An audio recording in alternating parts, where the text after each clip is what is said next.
Hey, what's up guys? Rafiel coming at you with my first ever Magic the Gathering Commander deck profile. So for this profile, we're going to take a look at a very underrated tribal that we don't really see too much of because, let's be brutally honest, their creature base isn't great, but they do provide you a lot of meme possibilities, especially when you go up against a lot of Dragon Precon decks.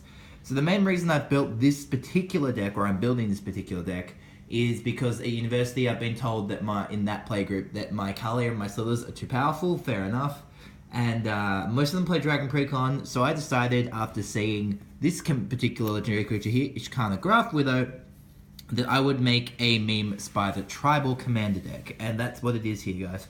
So if you haven't already, make sure you like and subscribe to the channel.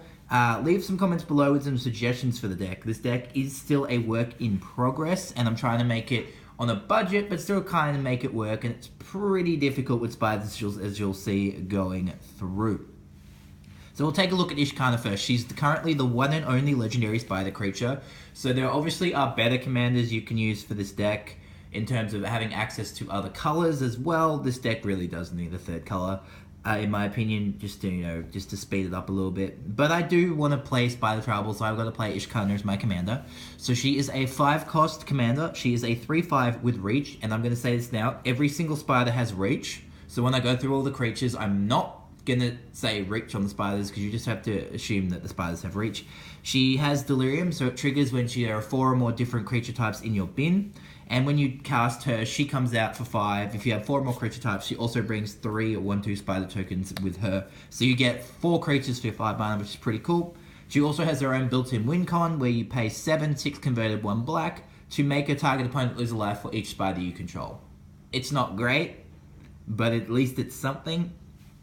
So anyway, now that we have our commander out of the way, guys, let's get into the rest of the deck. Hope you guys enjoy it. And of course, if you guys have suggestions, please let me know in the comments below. And remember, I am trying to build this on a budget. So our first creature is Renowned Weaver. She's a 1-cost 1/1 human shaman that for the cost of 2 mana, 1 colorless, 1 green, we can sack her to put a 1/3 Enchantment Spider token with reach onto the battlefield. She's a really good 1-drop because she can become a 1/3 token basically after she blocks. Very, very powerful. Definitely want to run her in the deck.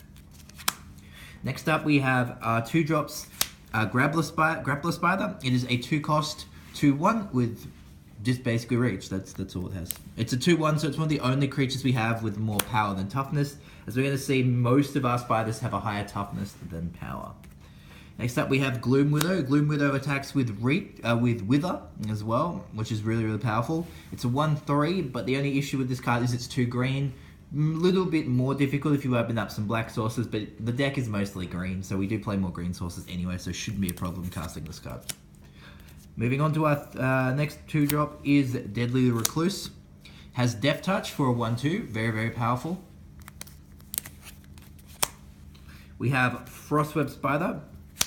So it is it is a 3-drop 1/3, and when it blocks a creature with flying, it gets a +1/+1 counter at the end of combat.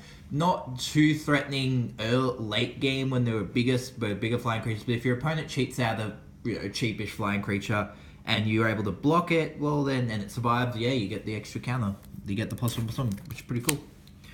We have Oran Reef Recluse. So it is a 3-drop for a 1/3 with Kicker. So Kicker obviously paying the same cost.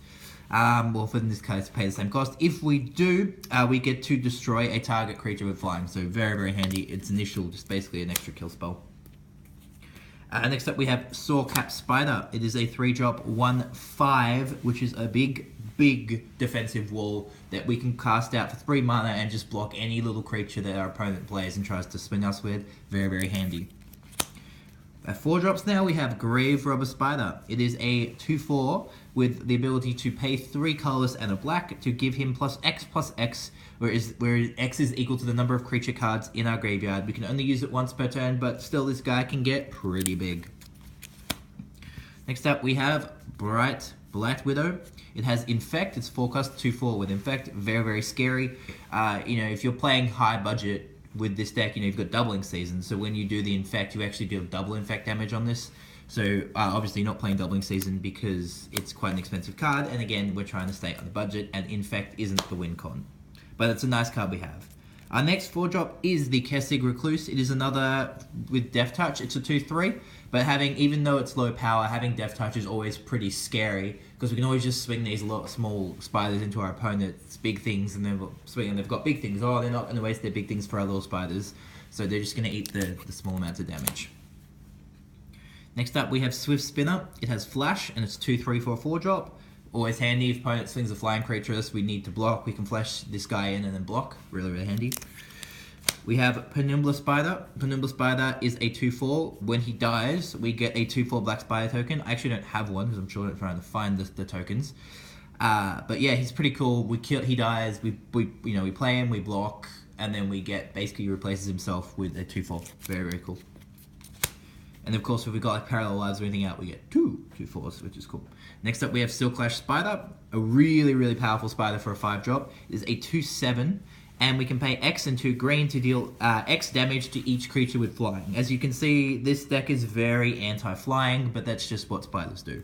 And one of the really cool things about the spider artwork is that a lot of the artwork and flavor text actually features them killing dragons, and I actually do play I do play dragons in my Kaalia decks. I think that's pretty funny.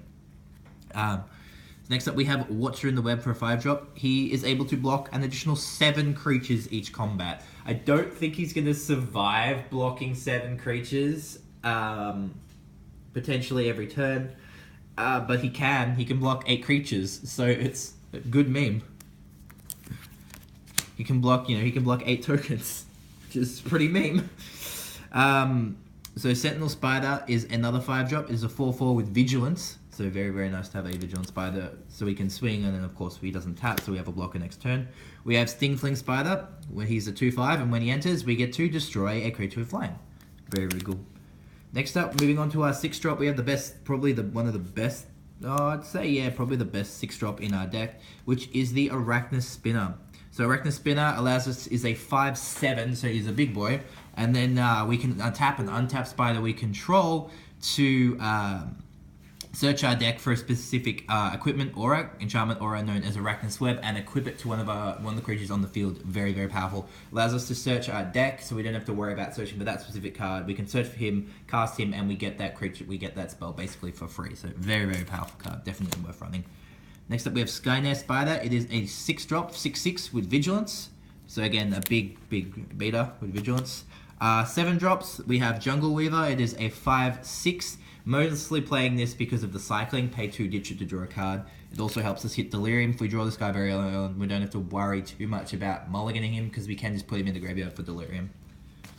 Next up, we have the Archweaver. It is a 5/5 with Trample. So definitely, this is a guy we're going to be swinging with. They probably don't want to block him because they're still going to take some damage. And our last mono-colored spider is Goliath Spider. It is an 8-cost 7/6. That's all. It's got reach, but very, very big boy. Great target for one of our sorceries that we'll talk about later on, called Overwhelming Stampede, where he basically will give all our spiders +7/+7. And when we have a bunch of tokens running around, having a bunch of 8/10 spider tokens with Trample can be pretty scary. So that's the main reason we play this guy, just for that card. Moving on to the rest of our creatures now. The one multicolored spider we're currently playing is only Nyx Weaver. So Nyx Weaver helps us get Delirium going. It is a 3-cost, 1 colorless, 1 black, 1 green for a 2/3. And at the beginning of our upkeep, we have to put the top 2 cards of our deck into our bin, which is fine. Helps us hit Delirium a little bit faster, and then of course we can exile him for the same cost to put a target card from our graveyard to our hand. Now, Obelisk Spider is also a good card to play in the deck, because when he attacks with -1/-1 counters, I'm not running him in the deck at the moment, because I think he works better with Doubling Season, because then you can put 2 -1/-1 counters, and I don't think, and Parallel Lives doesn't really work with counters, only really tokens, so that's the main reason behind that. Next up, we have our other creatures that we do run in the deck that aren't spiders. We have Adoptive Ornamenton. So when it enters the battlefield, choose creature type. He anthems the creature type we choose. So he's a 3-drop anthem card. So we pick spiders, all our spiders get +1/+1, which is really cool. We have Solemn Simulacrum because some nice ramp. So when he enters, of course, we draw. We search for basic, when he dies, we draw. And we've got Psycho Tribe Elder just for some more ramp. Really, really cool. Moving on to our Planeswalkers. We got Thantis the Warweaver and Kecak Wildspeaker. Just running these guys for now because just for the plus. I might take them out eventually because I want to maybe put some other better cards in, maybe some more enchantments and stuff. But for now, they just untap my lands, which is the main reason why I'm running them. Next up, guys, moving on to our instant spells. First off, we have our destruction cards. So we have Naturalize, which is going to get rid of our artifacts or enchantments. We have Putrefy, getting rid of our creatures or artifacts. Frozen Grip, destroying artifact or enchantment at split second, which is very, very powerful. We've got Murder to kill creatures. Beast Within to destroy permanents and get 3/3 beasts. And then, of course, we have the on-theme instant kill spell called Gloom Widow's Feast, which basically destroys a creature with flying only. It is a 4-drop, but it's on theme, so I like it. And if it was blue or black, we get a 1/2 spider token, so that's pretty cool. 4-drop, we kill something, and we can potentially get a token back out of it, which is something I like about the card. Moving on to our other instance, we have our Fogs, obviously. We have Druid's Deliverance, which prevents all damage, and we get to populate to make a copy of a creature we control, which is pretty cool. So if we've got Goliath Spider out there, we can make a second Goliath Spider, which is pretty cool. Then we have, of course, the best instant spell in the deck, Arachnogenesis. Prevents all combat damage that we would take from non-spider creatures, and we get a X1/2 spider tokens for every creature that attacked us. So for a 3-drop, can be very, very powerful. Other instance, of course, we have Rapid Vigor, which can regenerate all our creatures, all of our tokens and stuff after someone board wipes, which is really cool. We've got Second Harvest, which is, of course, an instant that lets us double a number of tokens we have. Really, really cool. And then Grisly Salvage, because there's another really, real top 5. Add a creature or land and put the rest of our bin, helps us hit Delirium. Moving on to our sorceries, guys. First off, we have one kill spell, but now I'll probably put some more in later. But, I mean, this deck isn't really a threat most of the time. You're just going to be sitting there playing spiders and doing your own thing. So, basically, Kindred Dominance, we pick a creature type, obviously spiders. We destroy everything that's not a spider.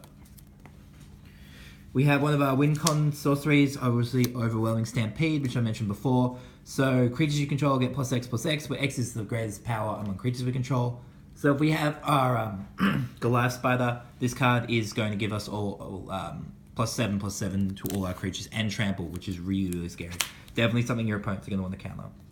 We've got some recursion spells, or some recovery spells. So Recollect and Regrowth, just split target cards. So some ramp spells, or particularly Arachnogenesis, just because it really helps us, smash out those spider tokens. We have Traverse the Underworld, which is a ramp/search card, depending on if we have Delirium. It's a 1-cost search for land, or 1-cost search for a creature or land if we have Delirium. So, cool card to run with this deck. We have our ramp spells, of course. We play currently 5, just to thin out the deck as quickly as possible, just so we can, draw stuff later on. I might lower it down just to hit Delirium later on, just to help me get more different card types. But I think it's fine for now. So we've got obviously Skyshell Claim, because it puts Forest onto play untapped, which is really cool. Kadama's Reach, Rampant Grove, Explosive Edges, and Cultivate. It's probably the fastest way to thin your deck in green. So we've got some draw cards. So we have Sign in Blood, Ancient Craving, and Harmonize. There's probably best draw spells to play, but I don't mind playing these ones because they're pretty cheap. So also we have the Tutor. We've got Diabolic Tutor because it's probably one of the cheapest tutors.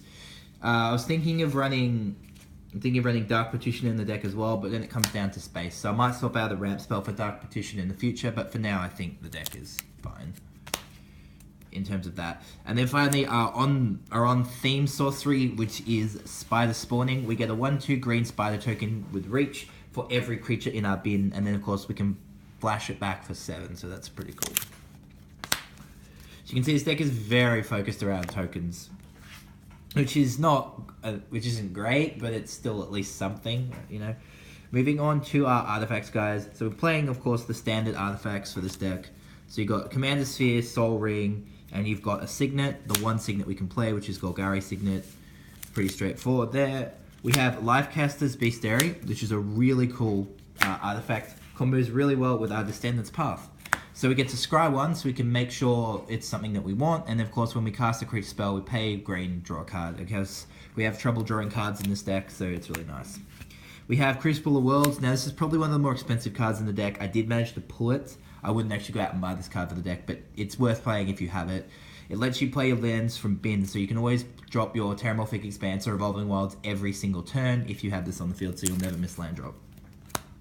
Next up we have Bow of Nyla. So this is a card that basically turns you into your mini little spider tokens into a threat. It gives all your attacking creatures Death Touch, which is very powerful.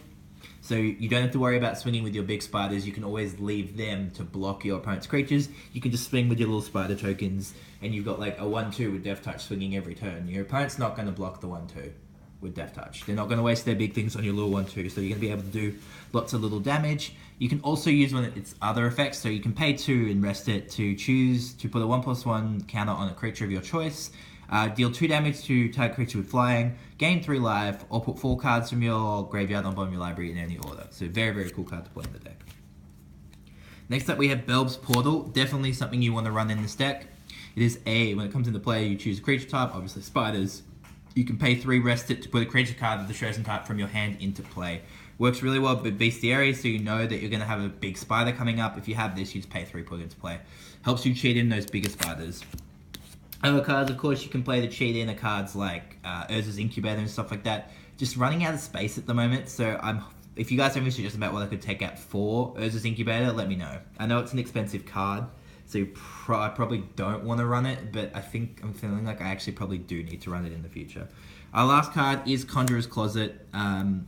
So it lets us basically flicker our Ishkana to get, when we have hit Delirium at the end of every turn, to get more spider tokens. Moving on to our enchantments, guys. First off, we have the Hidden Spider. So the Hidden Spider is not great, but it's a really funny meme card. So basically, when your opponent successfully casts a creature with flying, if this is an enchantment, it becomes a 3/5 spider creature with reach. I mean, it's pretty meme. You don't have to run it. I just like it it's a really good first turn drop card because no one's going to hit it. It doesn't really do anything, but it threatens your opponent to not play throwing creatures because you get a free 3/5. You've got the Arachnid Web, which I mentioned before, which brings out through Arachnid Spider. So when you equip it you enchant it to a creature, and the enchanted creature can't attack, block, and can't use its activated abilities, which is very, very powerful.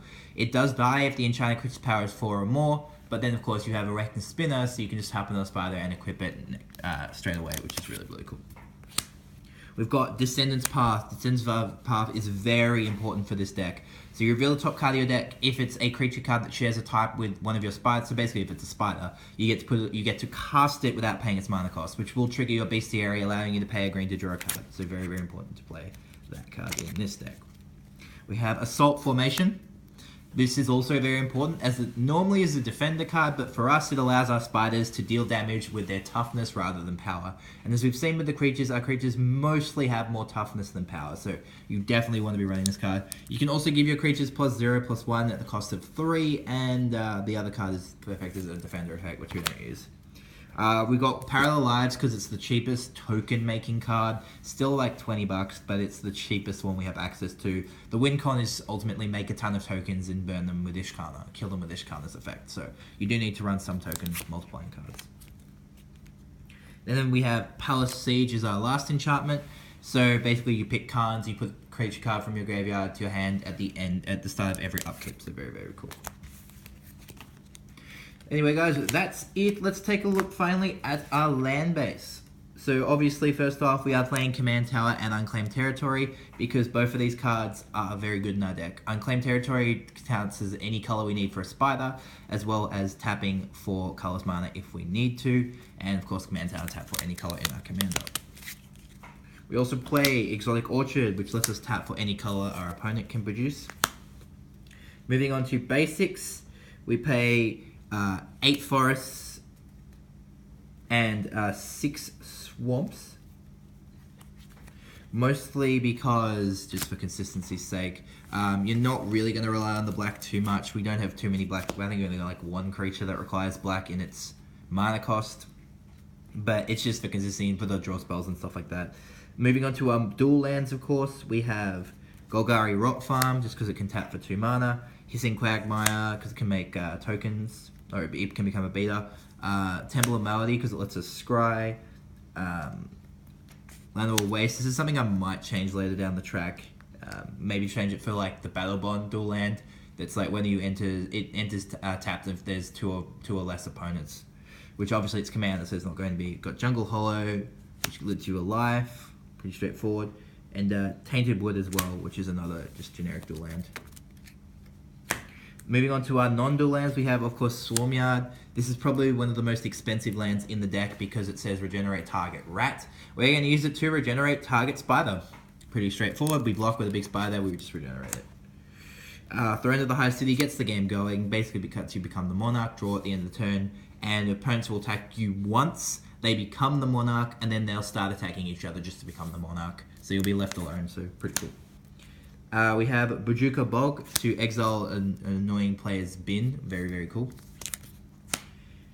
We have some land ramp, of course. So we have Ghost Quarter, we have Brighted Woodland, Ash Barrens, and Myriad Landscape, and Field of Ruin. So these also are some land destruction as well. Also helps us hit Delirium a lot faster by getting some lands into our bin. And then, of course, Terramorphic and Evolving Wilds, which we can also combo off. All of these lands, of course, we can combo with our Crucible of Worlds, but particularly Terramorphic and Evolving Wilds. Play them every turn, sack them, search for basics. You know, play these in our turn, in our opponent's turn, sack them, search for basics. Pretty cool, never miss land drop. But anyway, guys, that is it for the deck. Hope you guys enjoyed it. If you have any suggestions below, while still keeping in the budget of what I could do to improve this deck, please let me know in the comments below. Before the video ends, I just want to go through some other cards that you can run in, that I was considering running in the deck. This didn't really have space for, and if you guys have any suggestions about what I can remove for these, please let me know. So there's Door of Destinies, which obviously gets +1/+1. Whenever you play a creature type, the creature of the type, it anthems all your creatures, can get out of control. Pillar of Origins is like a pseudo Soul Ring, but for your creature types. Vanquish's Banner gives them more power and you get to draw. Urza's Incubator, obviously I mentioned before. Coat of Arms, a dangerous card. Also Ability Sphere and Expedition Map, because they allow us to hit Delirium a lot faster. Again, don't know what to take out for these. And then of course like cards like Dark Petition, Flexion Reclamation, and Siphon Mind, just to let us, search and draw some more cards. But if you guys have any suggestions about what I could take out for those, please let me know in the comments below. Also, if you like the deck profile, please remember to like and subscribe. Leave some comments below as well, like I've mentioned, and check out some of my other Magic videos. I do have an opening for a Corn Set 2019 pre-release you guys might want to check out, as well as I'm planning to do some videos on some specific Planeswalkers like Sarkhan. Particularly, I really want to do a video on Sarkhan or Nicola Bolas. And I also can do profiles for my Kaalia and Sliver deck if you guys would like to see those as well. Anyway guys, thank you so much for watching, and I'll catch you for the next video.